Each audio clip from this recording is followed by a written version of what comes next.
Don't stop when you are tired, stop when you are done. आज की ये tagline समर्पित है सीएस एग्जीक्यूटिव स्टूडेंट्स के लिए। हेलो बच्चों, मेरा नाम है जेएस मल्होत्रा और मैं आप लोगों के साथ आज टैक्स की रिवीजन प्लान डिस्कस करने आया हूँ, सीएस एग्जीक्यूटिव टैक्स लॉज की रिवीजन प्लान। तो बच्चों, क्या आप लोग रेडी हैं?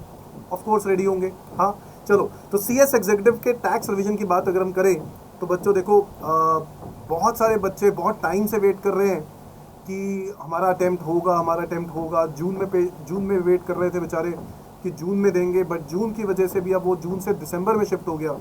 तो सीएस एग्जीक्यूटिव स्टूडेंट्स के लिए मैंने सोचा कि मैं क्यों ना एक वीडियो बनाऊं जिसमें मैं उनको थोड़ा सा रिवीजन प्लान डिस्कस कर सकूं, मैं किस तरीके से आप लोगों को रिवीजन करनी चाहिए आगे के लिए। टाइम ज़्यादा रह नहीं गया, सितंबर भी मिड में ही आ गया है, अक्टूबर, नवंबर और फिर आपका एग्ज़ाम, तकरीबन 2.5 महीने जम के मेहनत करनी है। टैक्स सब्जेक्ट में 60+ का टारगेट, एग्जेम्पशन लेने वाला टारगेट। समझ में आया?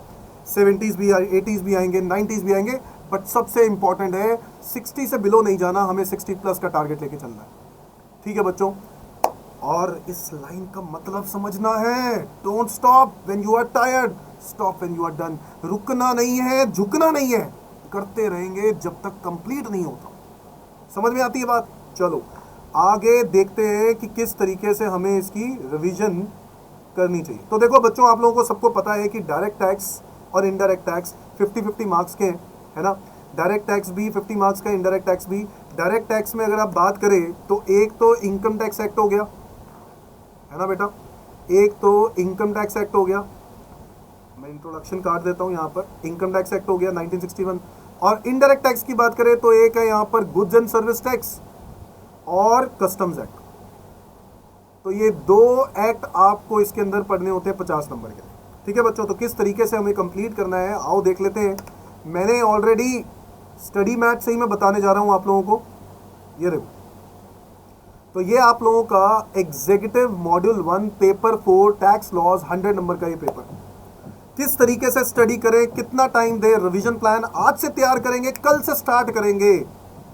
कल से स्टार्ट करेंगे, थप्पड़ पड़ेगा। आज से स्टार्ट करेंगे, कल से नहीं करेंगे, आज से ही करेंगे। सीएस एग्जीक्यूटिव, ठीक है जी, आज से, अभी से, जैसे ही मेरी वीडियो देखते हो उसके बाद ही आज प्लान बना लेना चाहिए कि किस तरीके से हमें कंप्लीट करना है sir.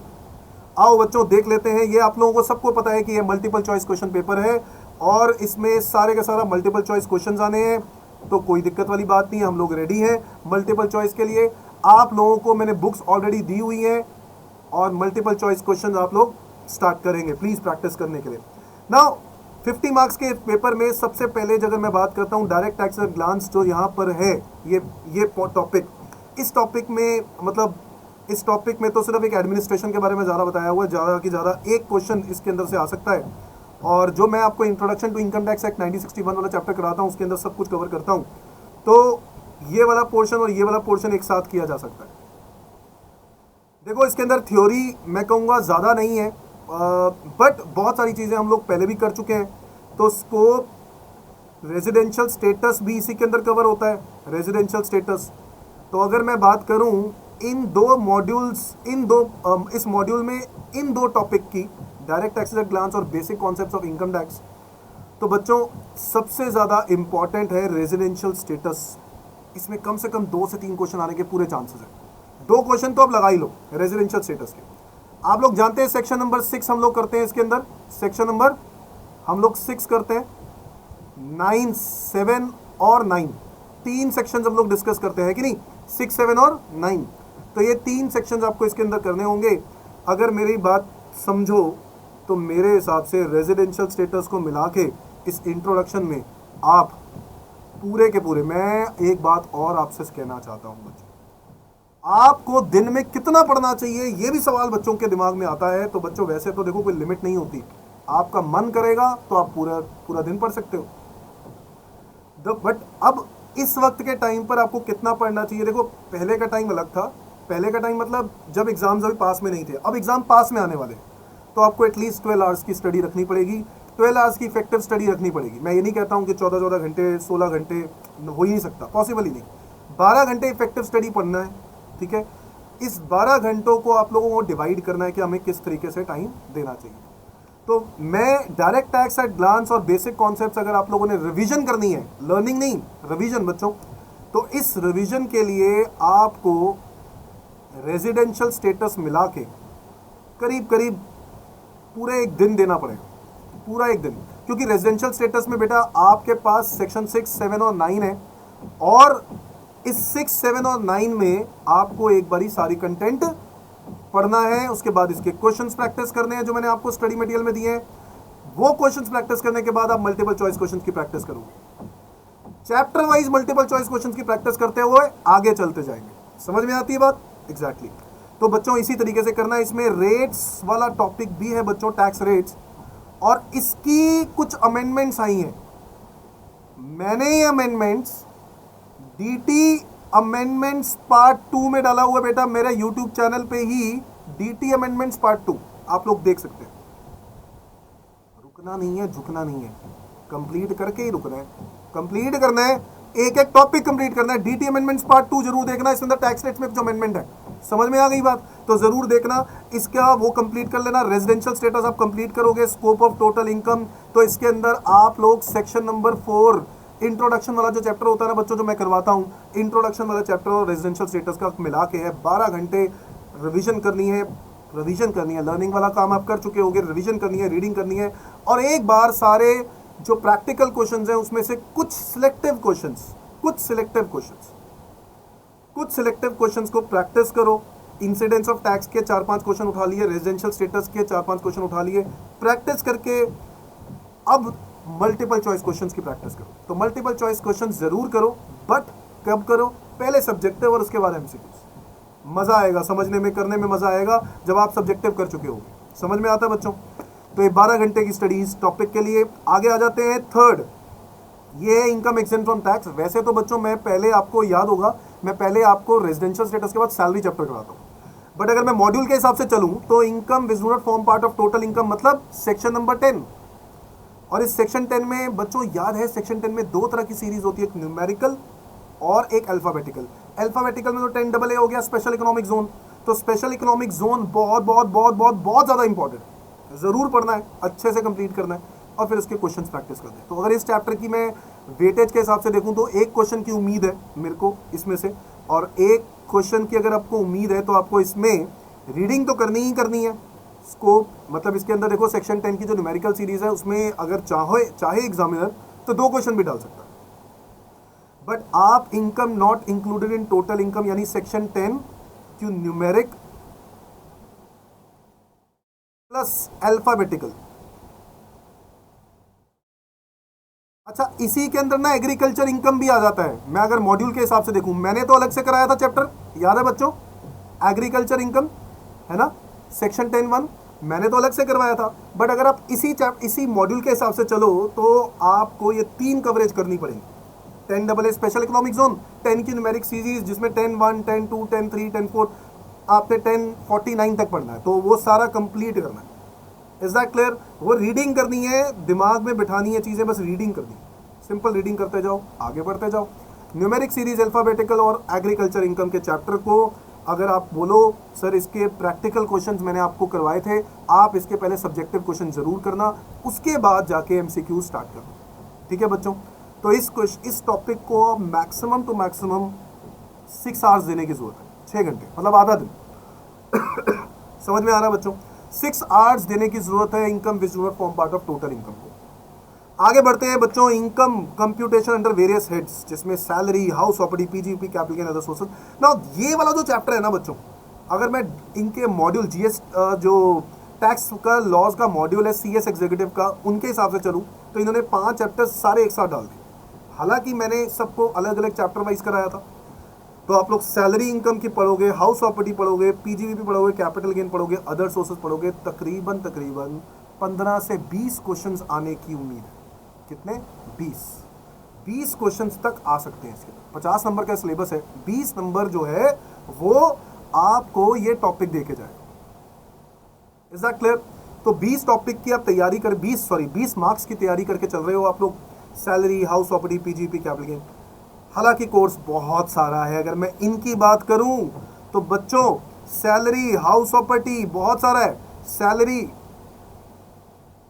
House property, PGBP, capital gain, other sources. मैं इंडिविजुअली बात करूं तो सैलरी चैप्टर में आपको पूरा पूरा एक दिन क्योंकि इसमें लिमिट्स आपको याद करने होंगे तो पूरा एक दिन स्पेंड करना पड़ेगा।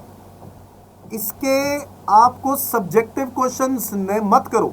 अब सब्जेक्टिव क्वेश्चंस मत करो, आपने एक बार कर लिए होंगे बेटा, अब मत करना। अब आप सीधा मल्टीपल चॉइस क्वेश्चंस की प्रैक्टिस करो। थ्योरी पढ़ी, एमसीक्यूज की प्रैक्टिस, थ्योरी पढ़ी, एमसीक्यूज की प्रैक्टिस। समझ में आ रहा है बच्चों? सैलरी को और उसके बाद house property. House property chapter में तो इतना टाइम नहीं लगेगा वैसे, बट फिर भी आपको 6 घंटे देने पड़ेंगे क्योंकि आपको थ्योरी पढ़नी है। पढ़ने के बाद आपको एमसीक्यूज की प्रैक्टिस करनी है। सब्जेक्टिव छोड़ दो, अब मत करना सब्जेक्टिव क्वेश्चंस। कोई सब्जेक्टिव क्वेश्चन उठाने की जरूरत नहीं है, सीधा सीधा एमसीक्यूज की प्रैक्टिस करनी स्टार्ट करो। बहुत सारे क्वेश्चन है मैंने आपको दिए हुए हैं। कुछ बच्चे जो फ्रेश पहली बार देख रहे हैं, मुझे पहली बार सीएस एग्जीक्यूटिव टैक्स के बारे में देख रहे हैं कि मैं रिवीजन प्लान बना रहा हूं, तो अगर आपको मेरे से मॉड्यूल चाहिए हो तो आप मुझे बताएंगे, मैसेज करेंगे, मैं आपको फॉरवर्ड करूंगा। मेरा कॉन्टैक्ट नंबर है 9971975529। ठीक है बच्चों? पीजीबीपी की अगर हम बात करें तो पीजीबीपी तो बहुत बड़ा चैप्टर है ना। सैलरी के अंदर तो सेक्शन 15 से लेकर 17 आते हैं। हाउस प्रॉपर्टी में 22 से लेकर 27 तक के सेक्शंस आते हैं। पीजीबीपी में 28 से लेकर 44 AE तक आता है बच्चों, 28 से लेकर 44 AE। अब ये जो 28 से लेकर 44 AE तक आप लोगों ने सेक्शंस करने हैं, इनफैक्ट आपको और भी 28 से लेके 44 ADA, अच्छा वो सारे सेक्शंस करने होंगे, ADA, ADD और 44 AE।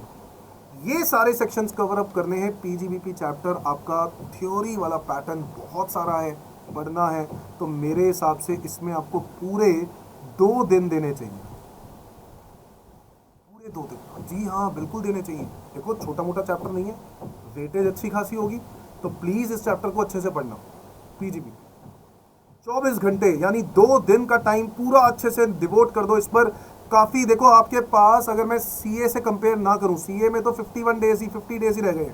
अगर मैं सीएस एग्जीक्यूटिव की बात करूं तो सीएस एग्जीक्यूटिव स्टूडेंट्स के पास अभी भी 50 प्लस, नवंबर में 30 यानी टोटल 80 डेज हैं बच्चों। बहुत टाइम है, अच्छे से कर लो। एक ही अभी रिवीजन करनी है, इसके बाद एक बार और रिवीजन करेंगे। ये आपको अच्छे से रिवीजन करना है, उसके बाद एक बार और करना पड़ेगा। तो इतना टाइम में आपको खत्म करना है। सिर्फ टैक्स लॉस भी नहीं है आपके कोर्स में। तो जो मॉड्यूल 1 देने जा रहे हैं, मॉड्यूल 1 में उन 4 सब्जेक्ट्स, बाकी के जो 3 सब्जेक्ट्स हैं वो भी कंप्लीट करने हैं। और मॉड्यूल 2 के भी अगर जो बच्चे बोथ मॉड्यूल दे रहे हैं उनके लिए और टफ हो जाएगी राह, तो उनको प्रैक्टिस करना है। तो आई होप बाकी सब्जेक्ट्स के लिए आप लोग कर ही रहे होगे। मैं सिर्फ टैक्स लॉस की बात कर रहा हूँ और मैं उस अकॉर्डिंगली ही दिमाग लगाऊंगा कि भैया मुझे कितना टाइम बच्चों को बताना चाहिए कि इसके अंदर कितना देना चाहिए। अगर मैं बात करूं कैपिटल गेन टॉपिक की, तो कैपिटल गेन टॉपिक पीजीबीपी जितना ही लंबा है, बट इसमें आपको सैलरी जिस तरीके से आप लोगों ने किया होगा, देखो इसमें भी सब्जेक्टिव क्वेश्चन करने की कोई ज़रूरत नहीं है। सिर्फ एमसीक्यूज प्रैक्टिस करो सब्जेक्टिव करने के बाद। सब्जेक्टिव नहीं करना। सब्जेक्टिव आप लोगों ने कर लिया होगा, मैं ये उम्मीद करता हूँ। हाँ, अगर आपने किया ही नहीं कभी तो एक बार जरूर करना चाहिए। सब्जेक्टिव एक बार जरूर कुछ ट्राई करने चाहिए और सीधा बड़े लेवल के क्वेश्चंस। ठीक है, थोड़ा सा दिमाग में ना वो चीज़ें बन जाएंगी। अरे यार देखो, मैं ये नहीं कहता हूँ कि कल को टैक्स लॉज के लिए आपका यूटिलाइजेशन कितनी होगी, क्योंकि देखो टैक्स का जो सब्जेक्ट होता है ना बच्चों, वो टैक्स के सब्जेक्ट के अंदर टैक्स इंटर एग्जीक्यूटिव में और उसके बाद जब ट्रेनिंग्स करते हो तो ज़्यादा आपका कंपनी लॉ और लीगल वाली जो चीज़ें होती हैं वो ज़्यादा यूज़ होती है।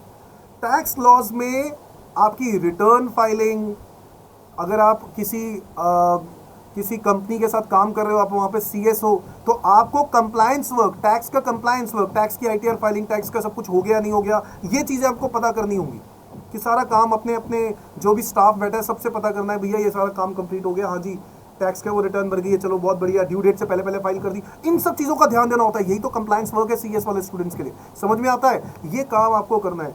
बट देखो, आपको नॉलेज सारे सेक्शंस की होनी चाहिए यार। आप तो लॉ जानना चाहते हो ना, आप तो लॉ के लिए हो, तो भाई सीएस एग्जीक्यूटिव टैक्स लॉज भी आपका एक लॉ है, उस पर भी उतना फोकस होना चाहिए जितना आप बाकी लॉज पढ़ते हो। समझ में आ रही है बात? 12 घंटे आपको कैपिटल गेन आपको लगेगा। कैपिटल गेन के कानून को पढ़ो, समझो, रीडिंग करो, याद करो जहां जहां याद करने वाली चीजें। 45 सेक्शन से लेके 55 सेक्शंस तक के सारे सेक्शंस आपको कंप्लीट करने हैं कैपिटल गेन में, और इसको भी कंप्लीट करोगे। सब्जेक्टिव करने की कोई प्रैक्टिस करने की कोई जरूरत नहीं है, सीधा मल्टीपल चॉइस क्वेश्चन उठाएंगे। 12 घंटे काफी है। अगर आप बात करो अदर सोर्सेज की, तो अदर सोर्सेज इतना लंबा चैप्टर नहीं है, बट बहुत इंपॉर्टेंट है। बच्चे इग्नोर कर देते हैं, मेरे को बड़ा गुस्सा आता है उन बच्चों पे जो बच्चा छोड़ देता है इन चैप्टर्स को। तो ये चैप्टर जरूर करना है। 56 से लेके 59 अदर सोर्सेज चैप्टर 6 घंटे लगेंगे। तो अगर मैं पूरा आपका ये जो टॉपिक है, जो अगर मैं इसके हिसाब से देखूं, जो इसमें लिखा हुआ है, ये देखो, computation of income under various heads, अगर मैं इन पांचों टॉपिक्स को मिला लूं तो इसमें कितना टाइम लगेगा आप मुझसे पूछना चाह रहे हो, तो मैं आपको बता देता हूं। इसमें पूरे 5 दिन लगा के चलो, यानी 60 घंटे।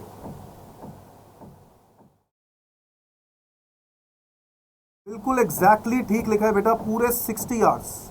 अरे भाई, सारा कोर्स तो इसके अंदर ही है, और 20 नंबर कम थोड़ी ना होते हैं। यस या नो? 20 नंबर कम नहीं होते। फेल करा भी देगा, पास भी करा देगा, है कि नहीं? सारा करना है। समझ में आ गई? नेक्स्ट पढ़ते हैं बच्चों हमारा फिफ्थ टॉपिक पर।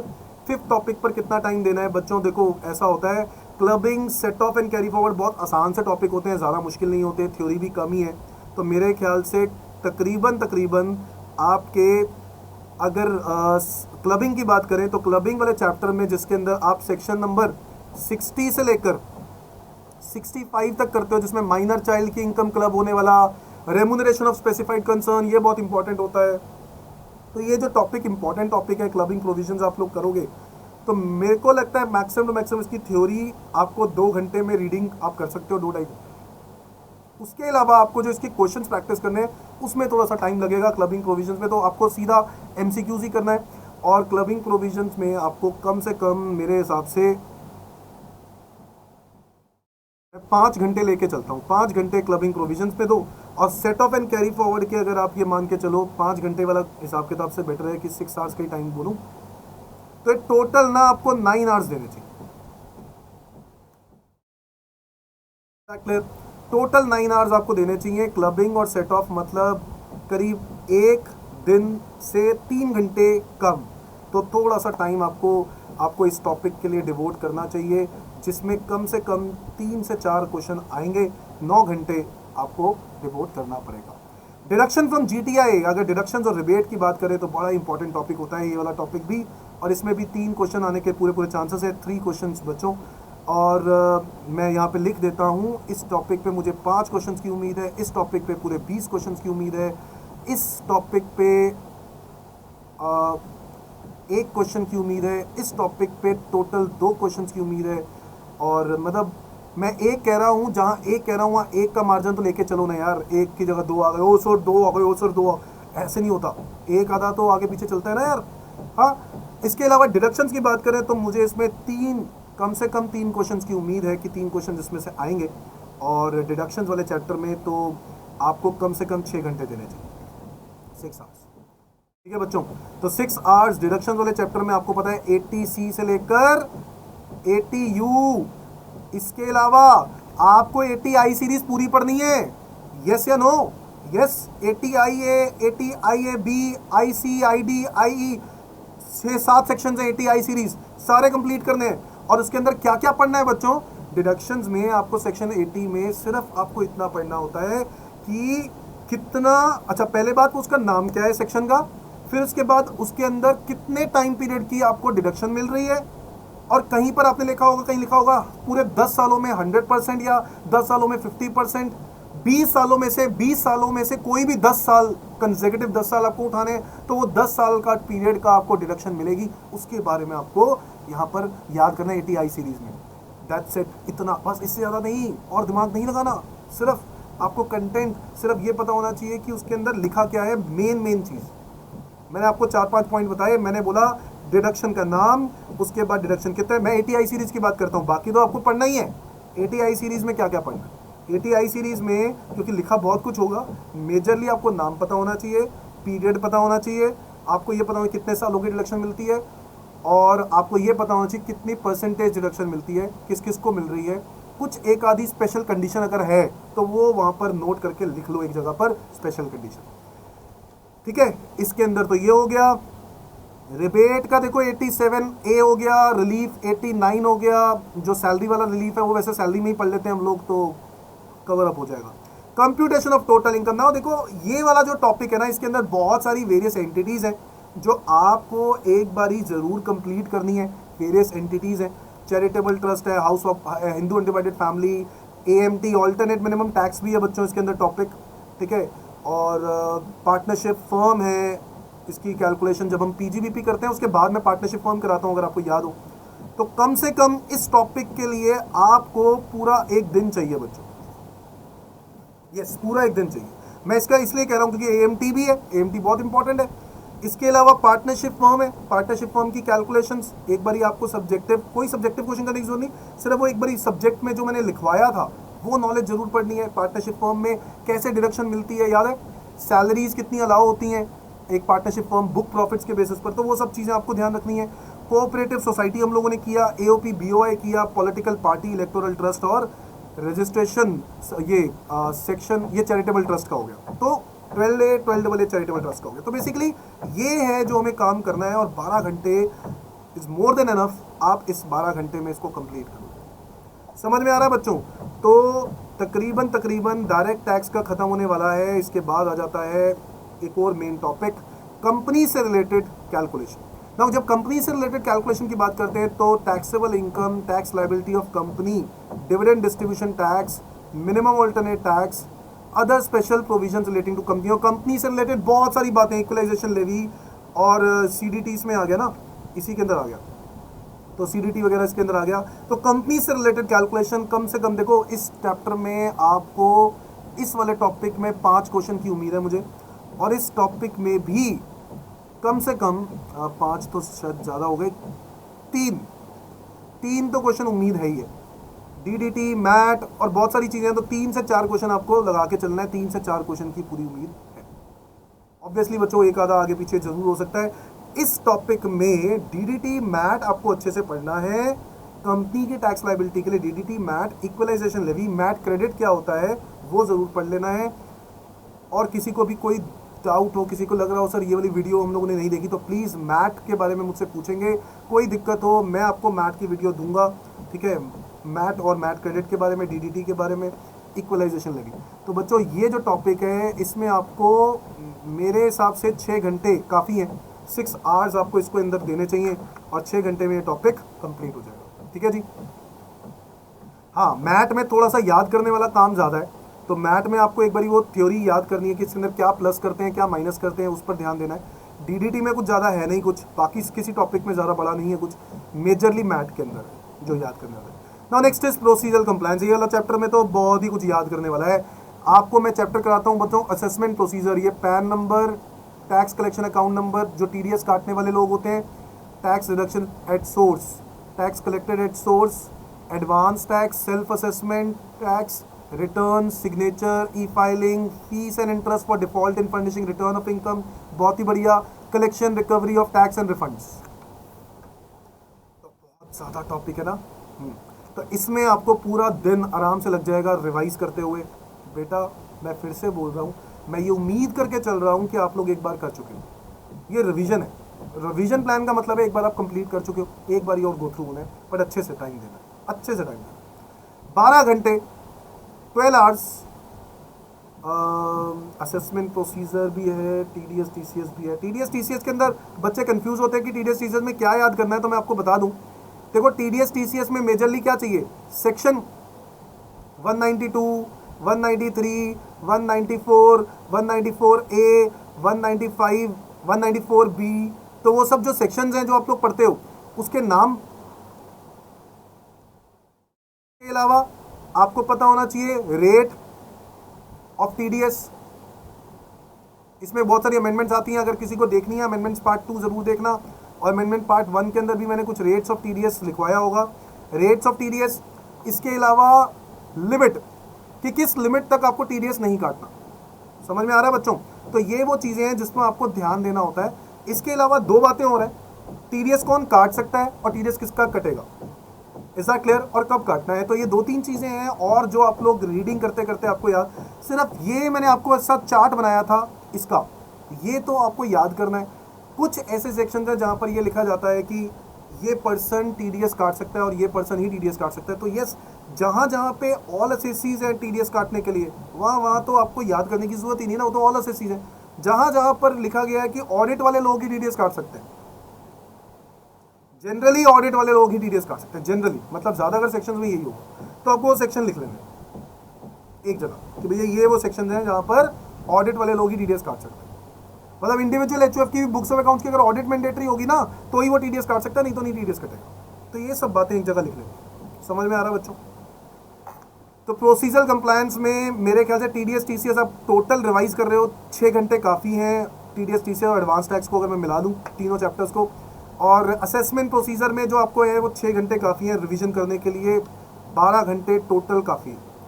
असेसमेंट, अपील, असेसमेंट के टाइप्स हैं इसके अंदर, और अपील है, revision, search, seizure, penalty, offences, बहुत सारी चीज़ें हैं, पेनल्टीज, ऑफेंसेस, और आपके लिए बहुत इंपॉर्टेंट है। मैं ये समझता हूँ इस चैप्टर में जो प्रोसीजरल कंप्लायंस है उसमें भी आपको 3 से 4 क्वेश्चन पूरे आने की उम्मीद है, और इसमें भी करीब 3 से 4 क्वेश्चन आने की उम्मीद है, 3 से 4, 3 to 4 क्वेश्चंस, ठीक है। इस दोनों चैप्टर के अंदर अगर आप देखो तो इसकी वेटेज करीब 8-10 नंबर की हो जाती है। तो बढ़िया कुछ चैप्टर है तो ज़रूर करना चाहिए। दोनों चैप्टर्स बच्चे छोड़ के जाते हैं, और मैं बार बार बोल रहा हूँ ये छोड़ने वाले चैप्टर्स बिल्कुल भी नहीं है। इनफैक्ट सीएस एग्जीक्यूटिव जो स्टूडेंट्स हैं उसके लिए फोकस एरिया है ये वाले चैप्टर्स, जो चैप्टर नंबर 7 है, 8 है, 9 एंड 10 है, इसको ज़रूर पढ़ना चाहिए, ठीक है बच्चों। तो ये मेरा स्टडी प्लान है डायरेक्ट टैक्स के लिए। आपको तकरीबन डायरेक्ट टैक्स में आपको 5, 6, 7 दिन, 7.5 दिन, 8.5 दिन, 9, 10, और इसमें आपको 6 घंटे, मतलब आपको टोटल 10 डेज, या मैं कहूँ 11 डेज पूरे मान लेते हैं, 11 डेज पूरे डायरेक्ट टैक्स में आपको 11 दिन में कंप्लीट होगा कोर्स। कितने दिन? 11 दिन। अब इन 11 दिनों में आपको डायरेक्ट टैक्स कंप्लीट करना है। कोर्स टैक्स का बहुत ज़्यादा होता है तो इसको रिवीजन करने के लिए उतना ही टाइम देना भी चाहिए, 11 दिन देने चाहिए। मॉड्यूल 1 वाले बच्चे सिर्फ मॉड्यूल 1 दे रहे हैं, उनके लिए ये प्लान परफेक्ट है। हाँ, जो बोथ मॉड्यूल दे रहे हैं तो शायद उनको थोड़ा सा दिक्कत होगी, बट आप लोग इसके बेसिस पर टारगेट सेट कर सकते हो।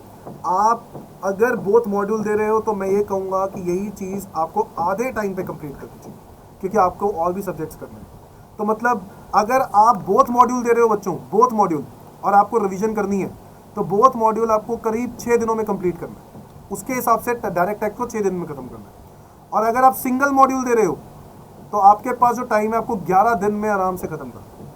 बल्कि बोथ मॉड्यूल वाले बच्चे जो है उनको ऑब्वियसली थोड़ा सा टाइम कम करना ही पड़ेगा, क्योंकि उनको बाकी सब्जेक्ट्स भी प्लान करने हैं। मैं सिर्फ अपने सब्जेक्ट्स के लिए नहीं बोलूँगा, सारे सब्जेक्ट्स को पे फोकस करना है, क्योंकि पास हो गए तभी जब सारे सब्जेक्ट्स निकलेंगे, ठीक है बच्चों। तो आगे बढ़ते हैं।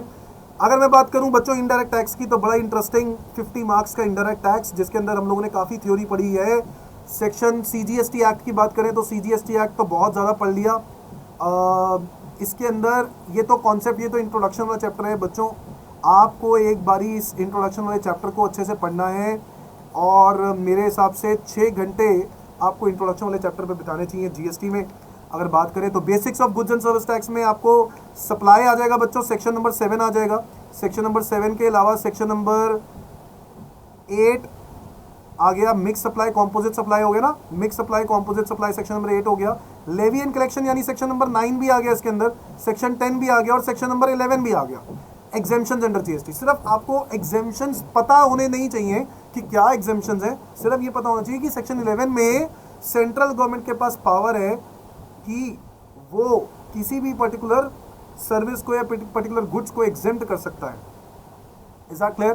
तो बच्चों बेसिक्स ऑफ जीएसटी के अंदर ये काफ़ी, मतलब अगर मैंने जो आपको करवाया था उसके अंदर मैंने आपको ये चैप्टर नंबर 2, 3 और 4 करवाया था। 4 के अंदर मैंने आपको सिर्फ इनिशियल क्लास में बिठाया था, अगर आपको याद हो। 2 और 3 आप लोगों ने किया हो, जिसमें हम लोगों ने सप्लाई किया था। थर्ड चैप्टर में हम लोगों ने कॉम्पोजिशन स्कीम और चार्ज ऑफ जीएसटी पढ़ा। वही सेक्शन नंबर 9(1), 9(2), 9(3), 9(4), 9(5 याद हो गया होगा, है कि नहीं।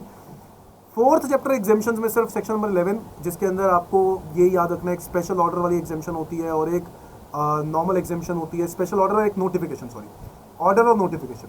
तो ऑर्डर और नोटिफिकेशन वाली एग्जाम्शन आपको याद करनी होगी, दैट्स इट। तो ये आपको इस चैप्टर में कम से कम पूरा एक दिन लगने वाला है बच्चों, 12 घंटे आपको लगने वाले हैं, क्योंकि काफ़ी कंटेंट है इसके अंदर पढ़ने वाला। Time and value of supply बड़ा इंपॉर्टेंट चैप्टर है। सेक्शन नंबर 12, 13 और इसके अलावा 14 भी आता है आपके लिए, change in the rate of tax. किसी को अगर वीडियो ना मिली हो तो प्लीज़ मुझसे मांगेंगे, मेरे पास सेक्शन 14 की वीडियो है। और प्लेस ऑफ सप्लाई, की सप्लाई कहाँ पर है, वो उसके रूल्स सब मैंने करवा दिए हैं, उसकी भी मेरे पास वीडियो बनी हुई है, किसी को चाहिए हो तो मुझे बता देना। Concept of time, value of supply, सा वैल्यू भी है तो सेक्शन नंबर 15 भी आ गया। तो इसके अंदर ये सारे टॉपिक्स हैं जो आप लोगों ने कंप्लीट करने हैं। और इस 13th टॉपिक के लिए मैं कहूँगा अगेन पूरा आपको दिन देना चाहिए, पूरे 12 घंटे आपको देने पड़ेंगे। टाइम और वैल्यू काफ़ी बड़ा टॉपिक है। Time and value of supply बहुत इंपॉर्टेंट है। प्लेस ऑफ सप्लाई भी है, तो यस काफ़ी कुछ है पढ़ने वाला। तो 12 घंटे आपको रिवीजन में चाहिए होंगे। बच्चों आगे बढ़ते हैं इनपुट टैक्स क्रेडिट वाले टॉपिक पे। तो इनपुट टैक्स क्रेडिट की अगर मैं बात करूं तो आईटीसी चैप्टर जो है, जिसके अंदर हम लोग पढ़ते हैं सेक्शन नंबर 16, सेक्शन नंबर 17, 18, 19, 20, 21, ठीक है। तो ये जो सेक्शंस हैं जो आप लोग पढ़ते हो उसके अंदर 16 से लेकर 21 तक के सेक्शंस, ये वाला जो टॉपिक है 19, 20 और 21 जो है, ये मेरे पास एक सेपरेट वीडियो है, इसके लिए मैं आपको अलग से दूंगा। 16, 17, 18 मैंने आपको क्लास में करा दिया था। और इसकी अगर 19, 20, 21 की बात करें तो बहुत सारे बच्चों ने वीडियो देखी हुई है। अगर नहीं देखी है तो किसी को कोई प्रॉब्लम आई, कोई डाउट आया तो मुझसे मांगेंगे प्लीज़, ठीक है। इनपुट टैक्स क्रेडिट वाला ये चैप्टर, जिसके अंदर आईटीसी की एलिजिबिलिटी, आईटीसी की कंडीशंस और ये सब चीज़ें दी हुई हैं, तो प्लीज़ इसको पढ़ना अच्छे से। आईटीसी क्रेडिट कैसे सेट ऑफ होता है एक दूसरे के साथ, ये वाला चीज़ें बहुत इंपॉर्टेंट है। Computation of GST liability very important chapter. तो मुझे ऐसे लगता है 16, 17, 18, 19, 20, 21 मिला के आपको कम से कम इसमें भी 12 घंटे आपको देने पड़ेंगे। बात करते हैं बच्चों प्रोसीजरल कंप्लायंस में। प्रोसीजरल कंप्लायंस में जहाँ पे रजिस्ट्रेशन की बात होती है, टैक्स इनवॉइस की बात होती है, डेबिट नोट क्रेडिट नोट की बात होती है, यानी सेक्शन नंबर 22, 23, 24, 25, 26, 27, 28, 29, 30, 31, 32, 33 और 34 तक के सेक्शन इसके अंदर कवर है। और इनफैक्ट पेमेंट ऑफ टैक्स भी है, यानी पेमेंट ऑफ टैक्स वाला सेक्शन 49 और सेक्शन 50 भी है। Is that clear? Accounts and records भी है तो 35, 36, 37 भी है। तो बहुत सारे सेक्शंस हैं इसके अंदर भी। तो आपको पूरा दिन इसमें भी लगेगा, यानी पूरे 12 घंटे आपको इस टॉपिक पर देने पड़ेंगे। तो काफ़ी टॉपिक्स हैं जो हम लोग अपने बुक में, अपने कोर्स में चैप्टर नंबर 7, 8, 9, 10 करते हैं ना, वो सारा इसके अंदर कवर हो जाता है। इज दैट क्लियर बच्चों? अब बात करते हैं इस टॉपिक की। तो देखो, अगर मैं बात करूं इसमें मार्क्स के हिसाब से कितने मार्क्स का आपको मेरे को लगता है कि ये टॉपिक आता है, तो फॉर एग्जांपल अगर मैं जीएसटी के इंट्रोडक्शन की बात करूं तो मुझे इसमें 3 नंबर के क्वेश्चंस आने की उम्मीद लगती है, 2 से 3 क्वेश्चंस। बेसिक्स ऑफ जीएसटी के अंदर मुझे काफ़ी अच्छे क्वेश्चन होने की उम्मीद लगती है, मुझे लगता है 6 क्वेश्चन आ सकते हैं इसके अंदर। और concept of time and value of supply में भी आपको 6 क्वेश्चंस पूरे उम्मीद है कि मुझे आ सकते हैं इसके अंदर। और इनपुट टैक्स क्रेडिट वाला भी चैप्टर उतना ही इंपॉर्टेंट है जितना time and value of supply, तो मुझे लगता है इसके अंदर भी 6-8 क्वेश्चन आ सकते हैं, 6-7 क्वेश्चन। प्रोसीजरल कंप्लायंस वाला तो इसमें बहुत कुछ है, कोर्स ज़्यादा कवर कर दिया, तो इसमें मुझे उम्मीद 8 क्वेश्चंस की है, ठीक है। और अगर मैं बात करूं, और फिर इसके मैं बात करूं, ये जो लास्ट टॉपिक है जिसके अंदर मुझे 2 क्वेश्चंस की उम्मीद है, जिसमें सीजीएसटी एक्ट के अलावा आईजीएसटी एक्ट, यूटीजीएसटी एक्ट और जीएसटी कॉम्पनसेशन टू स्टेट्स, इसके बारे में थोड़ी इंट्रोडक्शन थ्योरी दी हुई है। प्लीज़ एक बारी रीडिंग करेंगे और इसको दिमाग में बैठाएंगे। 2 क्वेश्चंस की उम्मीद है, बट करना ज़रूर है, छोड़ना कुछ भी नहीं है। Is that clear? छोड़ना हमने सीखा ही नहीं। Is that clear? आगे बढ़ते हैं कस्टम्स एक्ट में। तो कस्टम्स एक्ट में आपके पास एक ही चैप्टर है जिसके अंदर आपको करना है overview of custom act, levy and collection, ठीक है, जिसमें 2 तरह के एक्ट हो जाते हैं, कस्टम्स एक्ट 1962 और कस्टम टैरिफ एक्ट 1975। तो आपको ये 2 एक्ट कंप्लीट करने हैं। तो मेरे हिसाब से ज़्यादा इसके अंदर आपको मैक्सिमम टू मैक्सिमम, चलो, 6 कस्टम लॉ है, levy and collection of custom duty, अगर आप एक बार पढ़ चुके हो तो इसमें ज़्यादा मुश्किल नहीं होगी।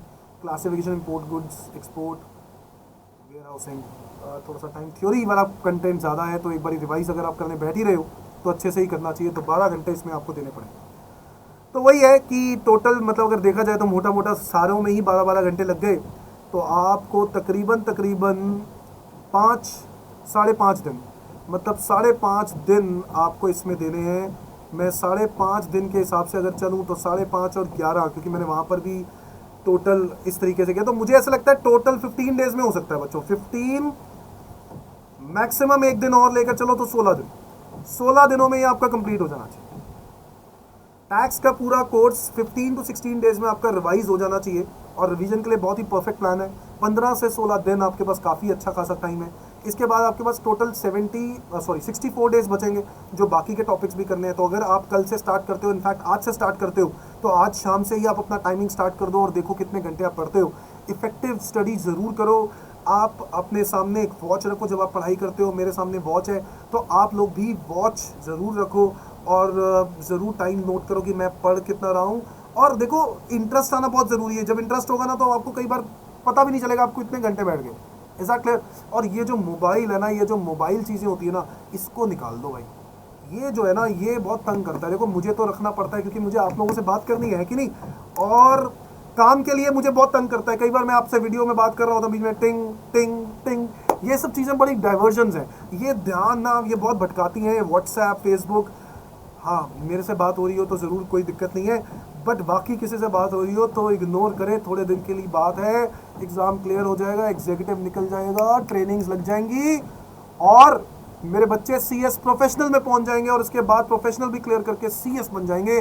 कंपनी में 20-25 लाख की सैलरी से स्टार्टिंग मतलब मान लो 6-8 lakh, but on an average जो आज के टाइम पर सीएस कमा रहे हैं, जो मैंने देखा है ऑन एन एवरेज, मैं जब भी ऑडिट करने जाता था, जितने भी कंपनी सेक्रेटरीज हैं, ऑन एन एवरेज आज 20 से 25 लाख पे बैठे। अच्छी खासी सैलरी है भाई, मज़ा आ जाएगा ज़िंदगी में। फैमिली, सब लोगों की बहुत इज्जत हो जाएगी। रिस्पेक्ट अपने लिए कर रहे हो आप लोग, ध्यान रख लो। सीएस कोर्स छोटा मोटा कोर्स नहीं है। हम एमबीए नहीं कर रहे, हम सीएस कर रहे हैं भाई। कंपनी सेक्रेटरी प्रोफेशनल डिग्री है, इसकी वर्थ समझो बच्चों। और आपके नाम के आगे सीएस लग जाएगा, बहुत बड़ी बात होती है। देखो, ये नाम के आगे एक रेपुटेशन लग जाती है। जैसे मेरे नाम के आगे सीएमए लग जाता है, किसी के नाम के आगे सीए लगता है, किसी के नाम के आगे सीएस लगता है। तो ये एक डिग्री है, इट्स नॉट एमबीए। प्लीज़ ध्यान डाइवर्ट नहीं करना। बहुत सारे कोरोना काल में ना, बहुत सारे लोगों ने तो सोचा कि यार छोड़ो यार ये पढ़ाई चढ़ाई, मैं तो कुछ कमाना स्टार्ट कर दूँ। ये कमाना सही है, गलत नहीं है, बट आपका ध्यान डाइवर्ट हो रहा है यार। आप ध्यान अपने मेन मुद्दे से हट रहे हो, वो नहीं मैं कभी चाहूँगा कि आपका ध्यान डाइवर्ट हो। तो प्लीज़ बच्चों, कॉन्सेंट्रेट करेंगे। 80 दिन आपके पास रह गए हैं, 12 घंटे आपको स्टडी करनी है, और आप देख लो आपको इतने घंटे पढ़ना है, और कंप्लीट करके कोर्स ही मानेंगे। सारा कोर्स को कंप्लीट करने के बाद मैं आप लोगों के साथ फिर से डिस्कस करूँगा, ठीक है। और प्लीज़ 80 डेज़ के मैं बीच में रिवीजन प्लान बनाता रहूँगा। अच्छा, मैं आप लोगों को एक और बहुत इंपॉर्टेंट बात है जो मैं बात करना ही भूल गया भाई। ऐसा है, मैं रिवीजन वीडियो लेके आ रहा हूँ आप लोगों के लिए। रिवीजन वीडियो जो होगी वो होगी, एक तो जीएसटी की रिवीजन 1-2 तो आपको पता ही है, यूट्यूब चैनल पे ऑलरेडी है, वही देखनी है बच्चों, कोई और नहीं देखनी। 1 और 2 देखनी है। रिवीजन 3 लेके आ रहा हूँ। तो मैं थोड़ा सा बिजी था स्टूडियो बनाने में, अब मैं स्टूडियो बना चुका हूँ रेगुलर। अब थोड़ा सा मेरे को मोटिवेशन फील हो रही है और मैं रेगुलर बात करता रहूँगा आप लोगों के साथ। जीएसटी रिवीजन 3 मैं लेके आ रहा हूँ। इसके अलावा डीटी रिवीजन में पीजीबीपी की रिवीजन कराऊंगा, कैपिटल गेन की, सैलरी की, और आप लोगों के लिए कस्टम्स एक्ट, जीएसटी मैंने लिखा ना यहाँ पर कस्टम्स एक्ट की रिवीजन भी अलग से कराऊंगा। कस्टम्स एक्ट के लिए अलग से रिवीजन वीडियो बनाऊंगा, तो वो भी आप लोगों ने देखनी है। पीजीबीपी, कैपिटल गेन, सैलरी तो मैं टिप्स में करवा दूंगा, टिप्स में रिवीजन ऐसे यहीं पर। समझ में आ गया बात?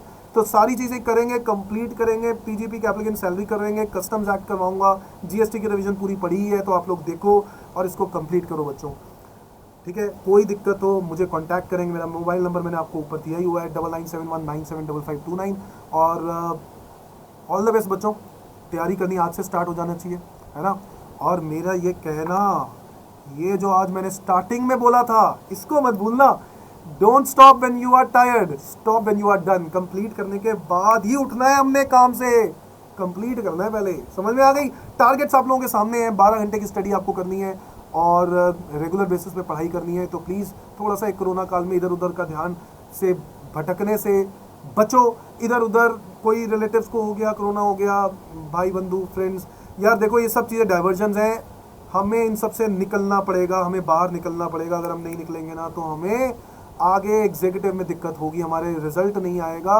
प्लीज़ मेहनत चाहिए और डाइवर्जन्स को बिल्कुल ख़त्म कर दो, अपने आप को एक बंद कमरे में रख लो और उसको पढ़ाई करो। हाँ, मैं नहीं चाहता हूँ कि भाई कुंडी लगा लगा के और इसके बाद आपको दिखावा करने की कोई ज़रूरत नहीं है भाई कि मैं बहुत पढ़ता हूँ, मैं बहुत पढ़ती हूँ, ऐसा नहीं करना। मेहनत ज़रूर करनी है बट दिखावा नहीं करना। जितना पढ़ सकते हो, मैंने 12 घंटे बोला, अगर आप 12 घंटे की जगह पे वो काम 10 घंटे में कर सकते हो तो बच्चों 10 घंटे में करो, मेरे को तो बहुत ही खुशी है। तो मैं एक एवरेज माइंड की बात कर रहा हूँ, जो 12 घंटे में कर सकता है तो 12 घंटे में कंप्लीट कर देना चाहिए। तो एक दिन में 12 घंटे इज़ मोर देन इनफ, बहुत ज़्यादा है, ठीक है। और अच्छे से पढ़ाई करना, और बीच में ऐसा नहीं है कि मैं ये कहूँगा कि आप बिल्कुल अपने लिए गैप मत रखो। रूटीन जो स्टडी होनी चाहिए वो 2 घंटे आपकी इफेक्टिव स्टडी होनी चाहिए। बीच में आपको एक छोटी सी ब्रेक लेनी चाहिए, 15-20 मिनट, आधा घंटा, जो भी आपको एक ब्रेक लेनी है, ठीक है। डेली के रूटीन की जो एक्टिविटीज़ हैं उनको ख़त्म करने के लिए 2 घंटे की रेगुलर स्टडी। फिर आपने, जैसे आप क्लासेस लेते हो बच्चों, 2 से 3 घंटे की क्लास लेते थे ना, एग्जैक्टली वैसे ही 2 से 3 घंटे की क्लासेस लो और इसके बाद बीच में एक ब्रेक लो, फिर 2 से 3 घंटे की क्लास, फिर मतलब क्लास की तरह ही आपने पढ़ाई कर ली। समझ में आ गया बच्चों? फिर मिलेंगे, बाय बाय बच्चों, आज के लिए इतना ही।